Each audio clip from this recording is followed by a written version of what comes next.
of the pivotal moments in LGBT history, here with us tonight to talk further about the fire and the impact that it's had on him. So please welcome to the front, Ricky Everett.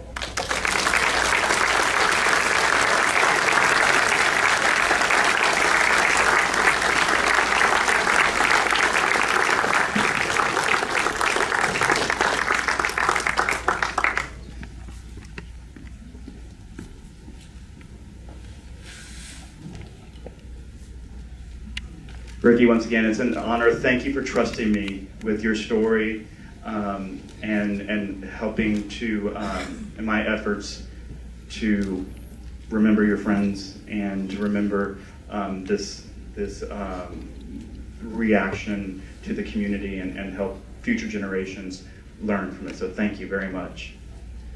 I'm going to start the Q&A with a question that's been asked of me because Ricky's from Dallas, but he did come to New Orleans for the screening. Originally from New Orleans. But yes, he's originally from New Orleans, but he lives here now. And at the screening, Ricky was one of many survivors, family members of victims, witnesses, many people who were touched personally by the fire. And a question that has been asked of me, and since you and I haven't talked, when you and I sat down for the interview, you mentioned that talking about the fire was cathartic, and the possibility of meeting other people who were affected by the fire would be cathartic for you all. What was your experience at the screening, seeing people you haven't seen in decades, and do you think in a way it was cathartic? I found it rather bittersweet, of course, remembering all that and seeing all the people who I remember who died and saw them burning up. And for many, many years, I couldn't talk about it. Anybody who was involved in that, it took us about 40 years, it took me about 40 years to actually be able to talk about it without just breaking down and crying. But working with you, and there's another individual working on a documentary who I've been working with, and just getting it out and talking about it it's been a healing process for me. Am I still suffering from it? Yes, I am. I think I will probably all of my life. It's just a horrible nightmare that I can't describe it. Even though I've gone through it, I can't describe it.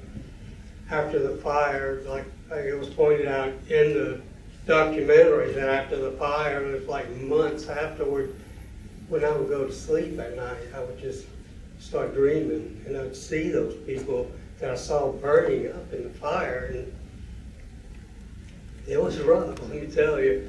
And thank God I don't have those dreams anymore, but it's helped me out a lot, talking about it, working with you and the other people. And I can actually talk about it now. And when I was at the documentary there in New Orleans, I found it good. It was just, I thought it was amazing. I got to sit there and see people who had passed on in the fire, and people who were able to get out, and people I hadn't thought about for many years, and that part of it was good. And even sitting here, seeing them again, it was just, I'm sitting there, oh yeah. And it's good, it's helped me a lot. And I'm trying to reach out to people who went through the fire, who's going through the same emotions that I've been going through, and try to reach out and get them to start talking about it between each other. I'd like to just have a group of us to get together. I don't know what you call it. I'd like a group where you... A support group? Yeah, thank you. And just start talking to each other. Because there are people, they don't want to be involved in the documentary, and they should be. because they've got important things to add to it. And so, we all need to get together and discuss it and work with each other and just come out of it together. I've got God that put me here. He literally saved my life in that fire. And like it was pointed out because I went back in with Mitch Mitchell, because I was looking for a friend of mine who was visiting from Atlanta, long distance boyfriend, and because I thought he was still in there, and Mitch and I went back in. The room was just completely engulfed in flames. It was just like slow motion swirling. It was just, I was surrounded, and Mitch just disappeared. Once we were in there, I just didn't know where he went to, and because all I could see was the flames, and all at the same time I felt that experience of something physical covering me. And of course I've known God all my life, and I knew it was God. He covered me with Himself, and I knew Bill Larson had died. He was one of my very, very dear friends, and I knew Ronnie, my friend, was outside looking frantically for me. And so I went back out, but I think they estimated the fire, what was it, like 2,000 degrees, is that correct? It burned really, really hot. Yeah, it was very hot. But I didn't have a burn on my body. I didn't even have singed hair. Didn't even feel the heat, and so I'm grateful. And like I was talking, am I going in the right direction? Yeah. Oh, okay. I didn't want to get on that. You're good. Question. But there goes one of the rabbit trails. But where was I? I lost my place. I don't know where I was. But you were talking about being in the fire and not having to singe. Yeah. Okay. I'm back. I used to pray after the fire, and I would just plead with God, why did you let me get out? Why did you protect me? And for years, I've asked the same question over and over. And after Katrina, I moved here to Dallas, and I finally got an answer. And what I received in my spirit was the Lord saying, you have a story to tell. And it's not just about the fire, although it was the most horrible thing anybody can imagine, but it's a fire of love, and it's God's love. We've been taught all of our life, God hates you, you're going to go to hell, and, people at that time were saying that the bar was burned because God destroyed it with fire and because of the homosexuals. And my answer to them is, hey, look, I'm a homosexual. I was in the bar. God protected me. Why? Because He gave me a message to give to everybody in the LGBT community and anybody else who wants to hear it. God does love us all. He created every human being equally in His eyes. In His eyes, we are all perfectly created as who we are. And He loves us. Scripture even says He loves us as much as He does Jesus. And that's a lot. And He loves all of us, every one of us, that much. And that's the story that I feel that I'm taking from that fire, that it wasn't destroyed because of the sexuality.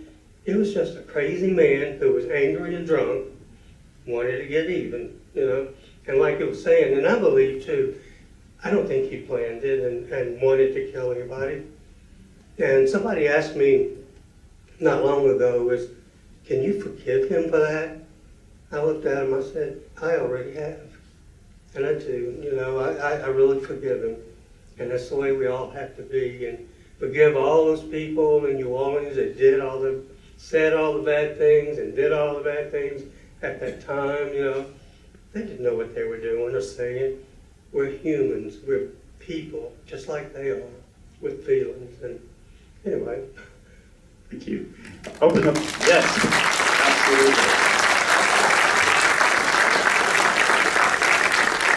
I'm going to open up the floor to questions for either Ricky or myself. Yes, John. How many people survived? It's tough to say how many people survived because of the time, time period, people may have escaped, but they didn't make it a statement or didn't say anything because, again, if they said that they were at this queer bar, they could have lost everything. So it is impossible to say with accuracy how many people survived. Robert has a question. You say that there are 3 unidentified male victims of it. Was there any attempt to identify them or any photos people have looked at? They said it might have been this person? They have looked. There have been efforts over the past 40 years, and nothing has come up. Yes? I see online the building's still there. What is upstairs now? The bar that's on the bottom floor is the Gemini. It's still the same bar that existed in 1973. The owner is the son of the owner that was that owned the bar in 1973, and his name is Jimmy Masachi Jr. And the family is very passionate about the preservation of this story. Jimmy is a strong ally and has been instrumental in telling the story. And the second floor is basically a storage room for the bar that's below. That's where his office is. But around the windows, there's still char. In the stairwell, you can still see burned out wood, and he wants to keep it that way as a reminder of the history, because he's very, very passionate about it. Because as a child, him and his dad came down to the building, because at first they thought it was their bar that was on fire, and he remembers as a child seeing the bar burn down, so he's very emotionally connected and pays respects to everybody that was touched by that fire. Yes? What are your hopes and plans for the documentary, and how can other people help spread the word? The question is, what are my hopes and plans for the documentary? We want to share this film with as many people as possible, because this story has been in the shadows for far too long. You know, I thought I knew my LGBT history until David Golden, who became an associate producer, came up to me after Raid of the Rainbow Lounge and said, hey, you know, I like what you've done with that film. You've told it with responsibility, and you've helped educate and enlighten people. I think you would be the perfect team to tell the Upstairs Lounge fire story and help educate people. And that's what we really want to do. So we're just really in the beginning stages of the film festival process, look to share the film with audiences around the world, and ultimately, you know, get distribution on some bigger platforms. And to help that, you can go to the Facebook page and like it, and also just spread the word. You know, if you have friends in other cities, tell them about this film and have them contact their local film festival, and so they can say, hey, we want this film, because they like to hear from their potential audience members, and that this is a film that they want to see, both mainstream and LGBT film festivals. And if you ever have anything to say, just feel free to jump in. Well, I want to just express, first of all, my appreciation for what you've done. You know, it's a major thing, and it's kind of brought me back out into a life, you know, where I was just kind of, well, anyway, I won't get into that, but you've done a great and marvelous thing, and he deserves a great applause, you know.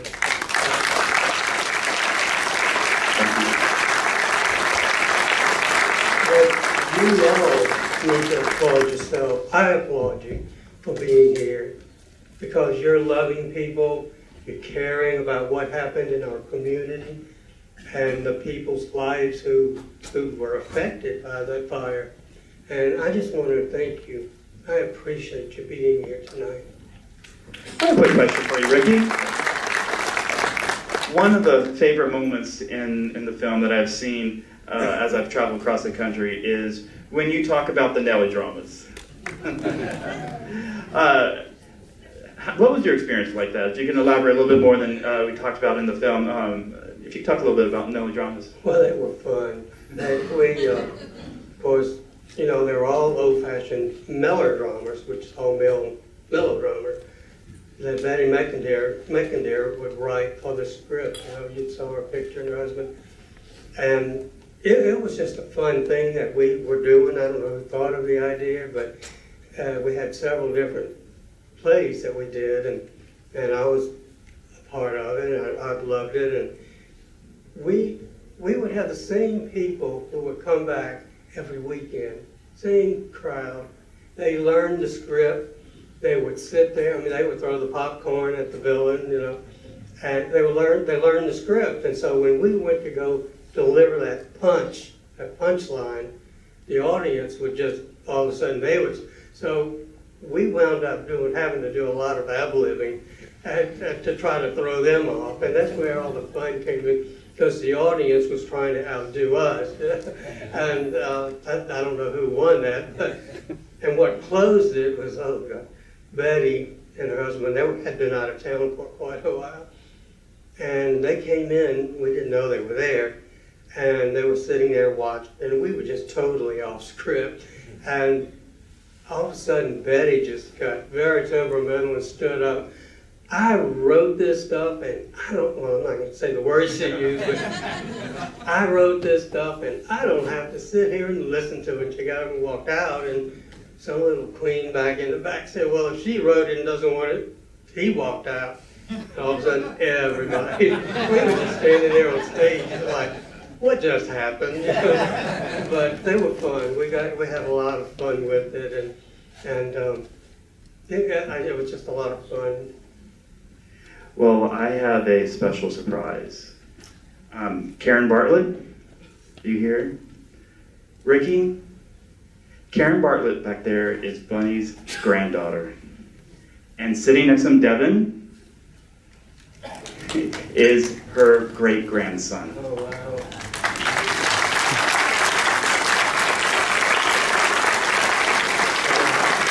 We need to get you to talk after the show. I'm very honored to have you here. And thank you for all your help here locally to help this film get made. This was a community effort, so thank you so much. Other questions? Yes, Patty. Have any of the congregations, St. George's Episcopal Church or St. Mark's Methodist, had an opportunity to see the film or voice their opinions and thoughts about the church of 40 years ago and the church of today? Yes, members and clergy from both churches came to the screening in New Orleans on the 42nd anniversary. And from what I've heard, they really appreciated the depiction of it and their role, because Father Bill Richardson and the entire St. Mark's Methodist Church, Finest Crutchfield, and I mean, those were real heroes. To be able to stand up and say, hey, we are going to hold these memorial services, because as it was said in the film, in the time of death, you hope to turn to the church for comfort, and many churches turned their backs, and both of those churches welcomed the grieving with open arms, and so those are some of the true heroes of the event. Other questions? Yes? Since there's a lot of mention about religion and the like in the film and whatnot, I was curious to know if part of your intentions, besides just providing the history of the event, was to also help kind of bridge a divide between religion and the LGBT communities, because there seems to be a vast divide as a whole between the two. It was always an intent to have religion be a theme to this, because it did play such a huge role, both as an antagonist and a protagonist in this, because the church was not accepting.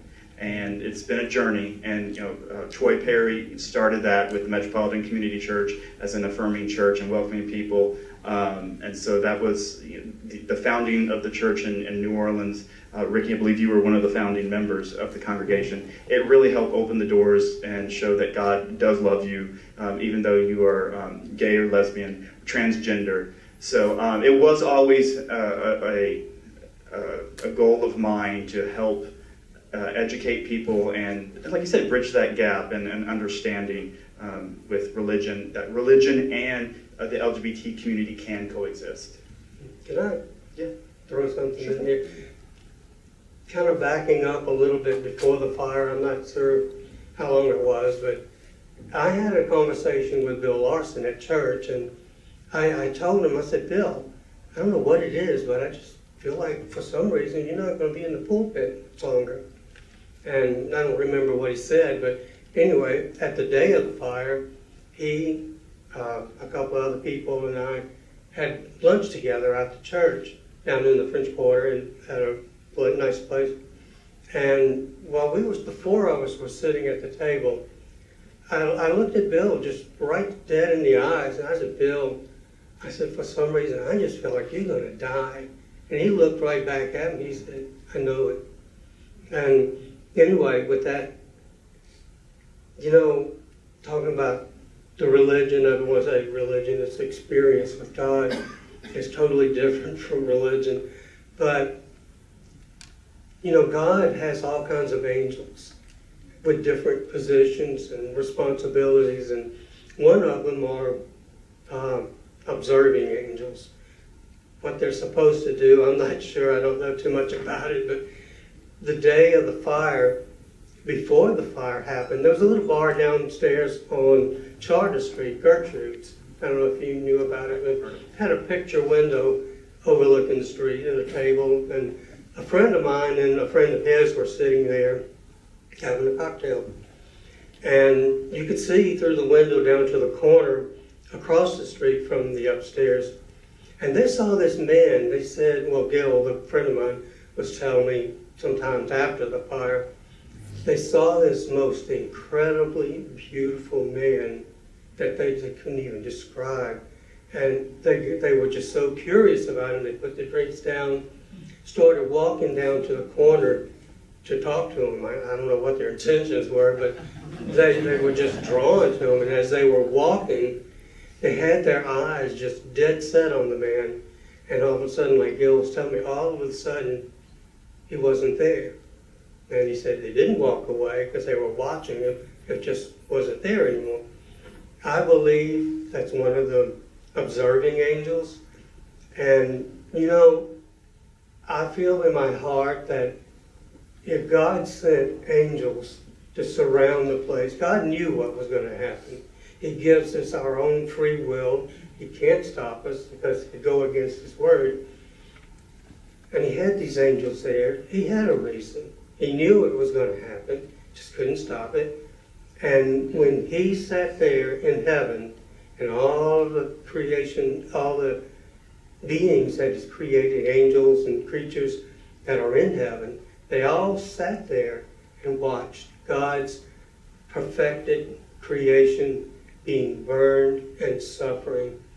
And I really believe that that's the day God and all of heaven wept, because He saw His creatures, His people, loved so much to be tortured and burned. And so, leave out religion, but just there's a relationship that I have with God. All my life. I've known as a child to want to take my toys to church to show God. And my parents had said, no, leave him home. He already saw him. And so it's a relationship that, my relationship's not based on religiosity or different religions. It's just my relationship with God. And even as a teenager, when I'd go to bed at nighttime, I'd pray and I'd ask Him just hold me in His arms. He did, and He still does. Thank you. We have time for a couple more questions. I just wanted to say a couple of things to you in appreciation for what you're doing, in that stories like this are important, especially for a chronicle of what has happened in the past and where we are today, because I think people in the future are going to forget without things like that you've done. And the other thing I wanted to say is that beyond the LGBT community, it says a greater importance in terms of understanding what hatred and looking at people, looking down on people does and how it hurts people. Oh, absolutely. I think it has a greater implication. As Ricky says in there, look what hatred can do. It can kill people. And we're seeing that today. So it's not just the LGBT community. It's a message that crosses all communities. when people ask me what I want audiences to take away from this film, what I say is that I hope it's a call for more compassion. Compassion for people who are in pain, compassion for people who are in need, compassion for people who are not like us, because they did not receive that compassion back then. So I hope this is a wake-up call and a reminder that we need to share more compassion among ourselves, and despite our differences, we need to share more compassion.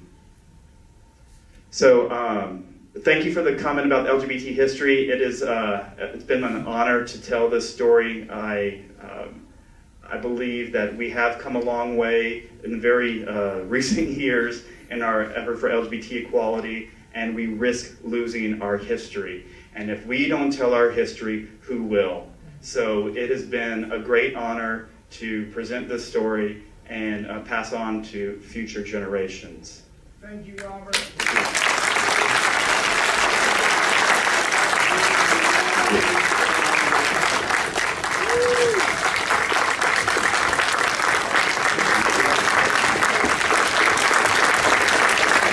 Thank you guys for coming out, supporting the film, supporting LGBT history. Don't forget there's Raid of the Rainbow Lounge DVDs for sale in the lobby. We'll also be out in the lobby for any additional questions, and always we're accessible on Facebook. So everybody, happy holidays. Ricky, thank you so much. This is the only screening we've had a Q&A with one of the survivors, so Dallas, here you go. Thank you so much, guys.